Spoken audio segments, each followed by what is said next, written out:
There is one thing that you need to know about violence and danger. No violence and no evil ever unfolds on the earth without warning signals ahead of time that something off is going on. When you look at horror movies or those fantasy movies where there's a lot of drama, when we fight against evil or fighting the bad guys, or if you look at those police series, for example, NCIS or CSI New York or whatever police series you're watching on Netflix or wherever, there's one common thing they all have. Yes, crime series, fantasy movies, where they fight evil, as well as horror movies, all have one thing in common. There is one event in the movie, somewhere in the beginning, or a little bit towards the center of the movie. There is one event that's off, and the characters in the movie or the series don't notice that situation that's off. And that situation that's off was evil unfolding in the beginning stage. And because they missed that red flag, they end up dealing with a whole series of tragedies. Now look, in pagan church, they tell you that demons cannot be somewhere without invite. That's not true. Demons can flow throughout the earth. That's an ability they have. But they can't just involve themselves in every situation. No, demons need an access point. And the access point is provided by human neglect.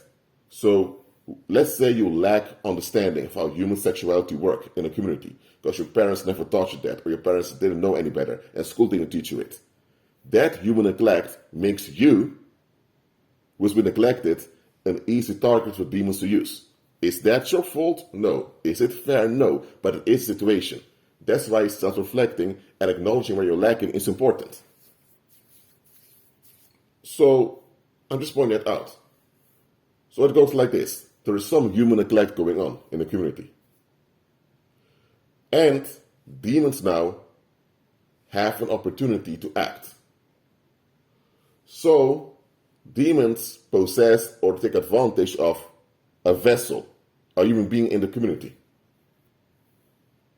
And that human being begins to malfunction out of the blue.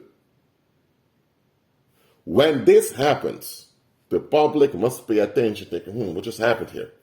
Once they do that, they can shut down the opportunity for demons to act, and it's over.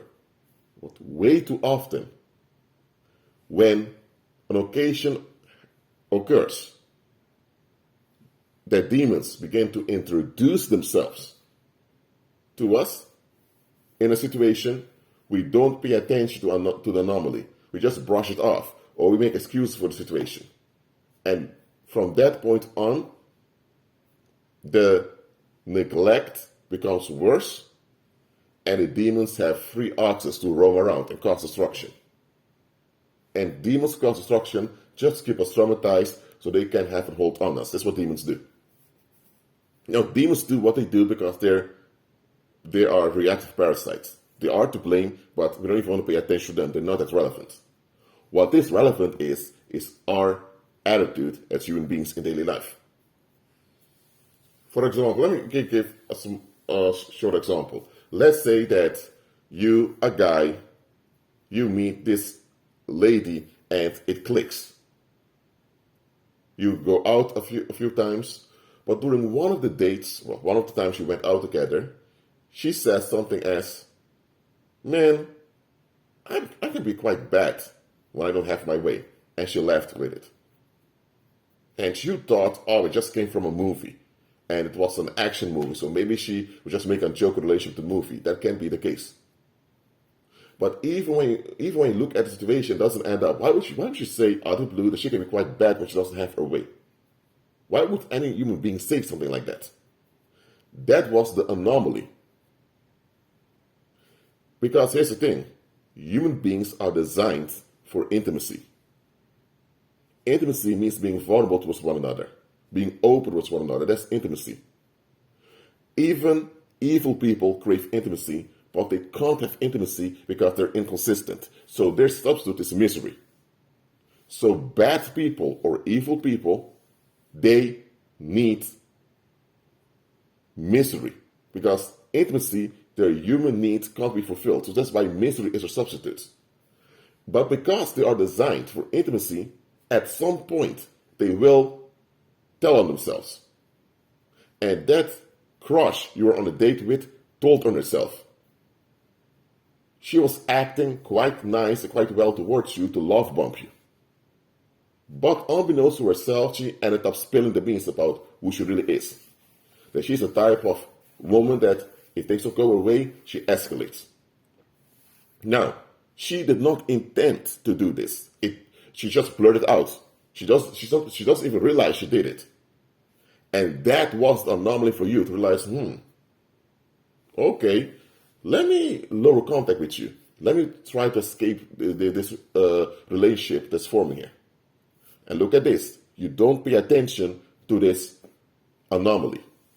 So you continue forming a sexual relationship with her. And then one day, she's frustrated because she doesn't have her way. And she begins to ignore you. Then she begins to scream at you. And then she makes false police reports about you, that you abused her or whatever, which is not true. And now you have legal issues. So now you go through a series of misfortune in your life. Now, is it your fault she's that way? No.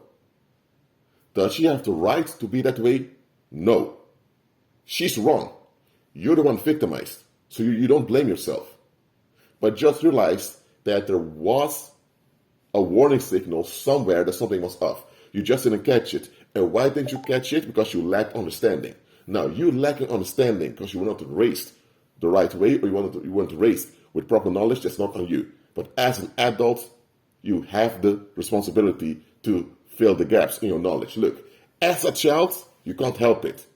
Absolutely not. But as an adult, you have options. And here's the thing, if you lack understanding, that lack of understanding is still lack. And that lack will make you an easy target for exploiters. And that lack of understanding also keeps you in dysfunction. So whether it's your fault or not does not matter. The dysfunction needs to be dealt with. So you need to finish yourself and increase in knowledge where necessary. So in the example I just gave, you missed the warning signal because nobody told you to examine people, to check the context. Nobody told you all those psychological wisdom, all that psychological wisdom. Now, let's say you escape from being involved with that narcissistic creep. Now you need to recover from all that you went through. You may have lost money, you may have lost your reputation. You learn things the hard way. Now, again, don't blame yourself, it's not your fault. But still, there was a clear warning signal somewhere that you could have picked up. Now, it's one thing to not notice a warning signal because you really couldn't know any better. In that case, man, don't even blame yourself. But it's a whole nother thing when there are warning signals, but you just don't feel like dealing with it. In that case, it's not just the other victimizing you, you've kept yourself in a bad situation.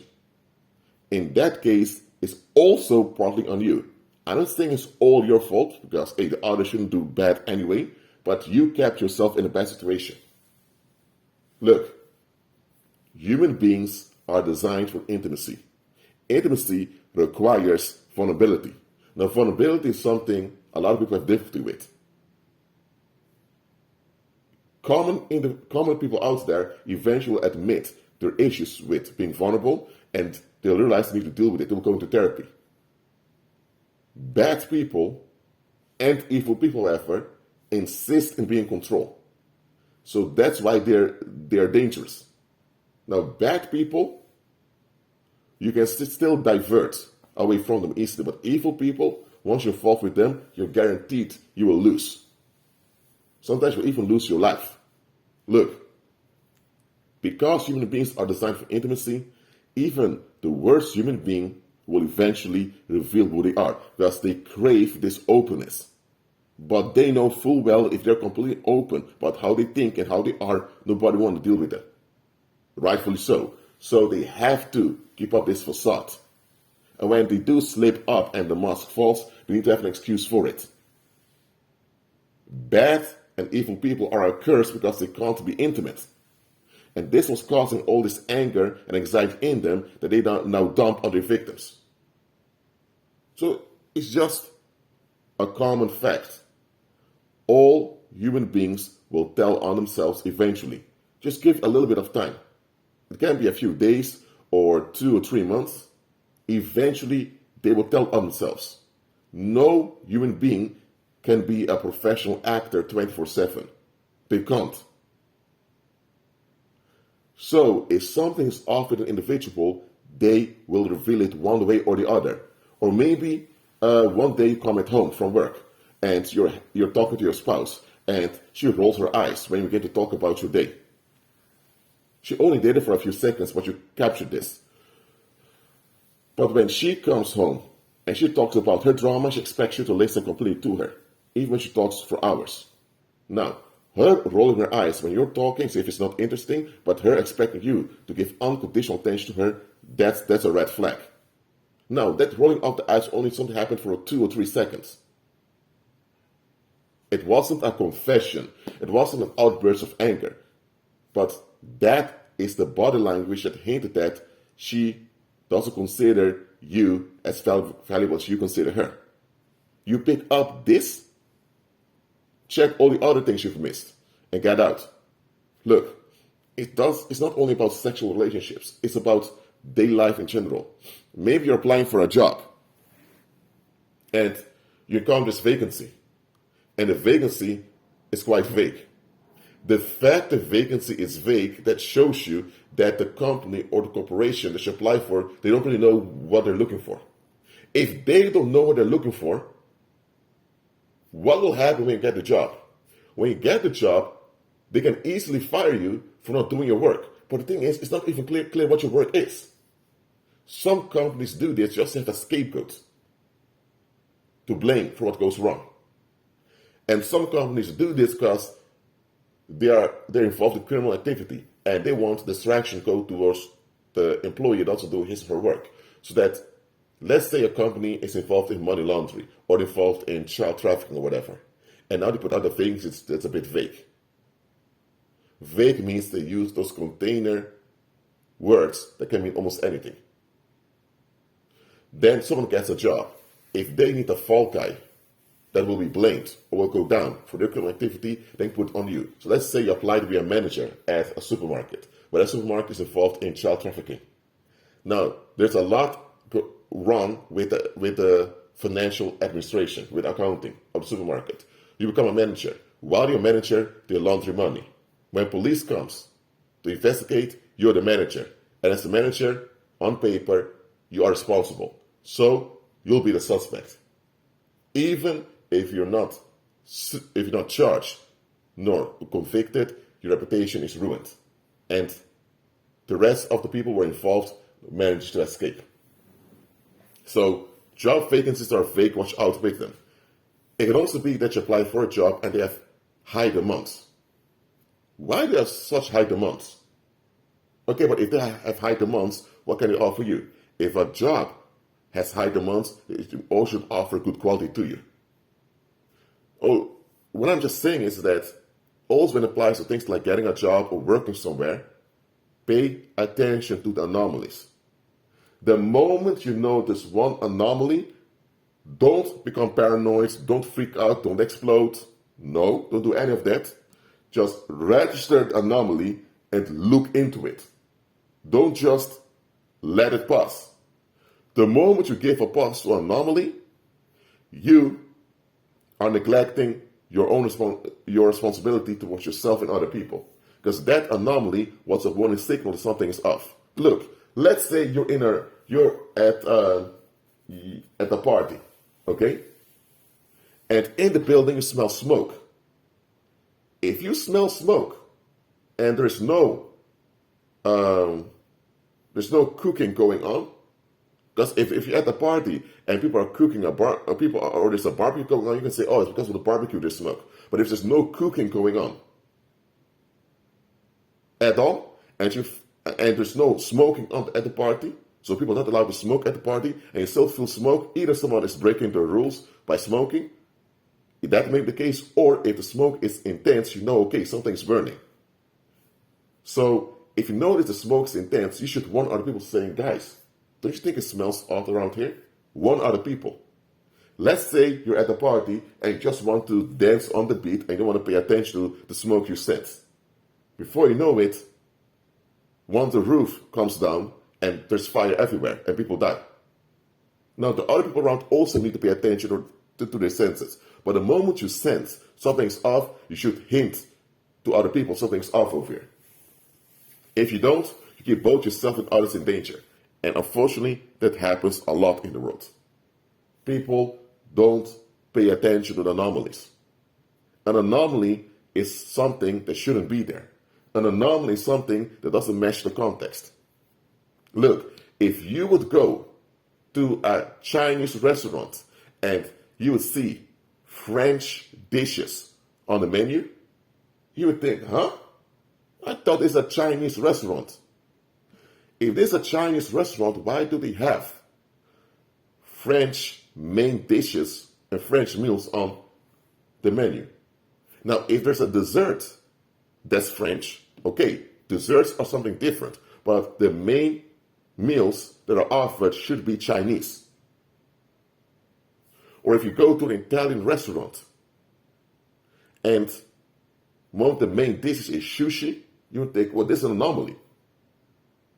Well, if that would happen, you would get out of the restaurant. However, in daily life, when we encounter anomalies, we often brush it off. Now, I'm not telling you to be obsessed and to be paranoid and to become difficult interrogating people when something off happens. No, sometimes the anomaly isn't really about grievous danger. Sometimes someone just had a bad day and they said something out of line and because they were tired. Does it mean there's big danger going on? No, it just means that individual needs to take some rest. So I'm saying that just because you know some anomaly, you have to become fearful and pick up your weapons to defend yourself. No. Just realize an anomaly is an anomaly. You need to pay attention to anomalies. An anomaly can also be that there's something missing. Let's say that you have a country, and in this country you have a high percentage of Africans that live there. People from African ancestry, and also people that migrate from Africa directly. But in the city councils, in the Senate, in the Congress, in the representation of the country, you never see people of color. It can be that 10, 20, or even 30% of the country is African, of ethnicity. But you never see an African ever in any representation. That's a red flag. Because that African population contributes to the economy. How come you have a minority that contributes to the economy, but they have no representation anywhere? From all the other minorities and the main population, you see a representative, but never of the African population. That is a big red flag. That means that secretly people want the Africans to be there. That's why I don't allow them to have representation, because representation means you're recognized as a stakeholder. So that simply means in that society or in that country, they don't want to recognize blacks or Africans as stakeholders, even though they are. That is this institutionalized racism right over there. I'll just give an example to you now. Or maybe it is that there's a high percentage of Chinese people and none of them have a representation over there. Just look at the context. If something does not match the context, it's an anomaly. And once you got an anomaly, just record it in the sense that you register it and later look at it when you come. Never ignore an anomaly. The moment you ignore an anomaly, that is the onset of tragedy to come. And in every horror movie, every crime series, and every fantasy movie where they fight against evil, they show you this. It's the anomaly that the public ignores that turns into the tragedies of Onset, sometimes for decades. So, keep your eyes open, remain in fasting and prayer, keep agreeing with Christ, and do not be fooled. Be at peace.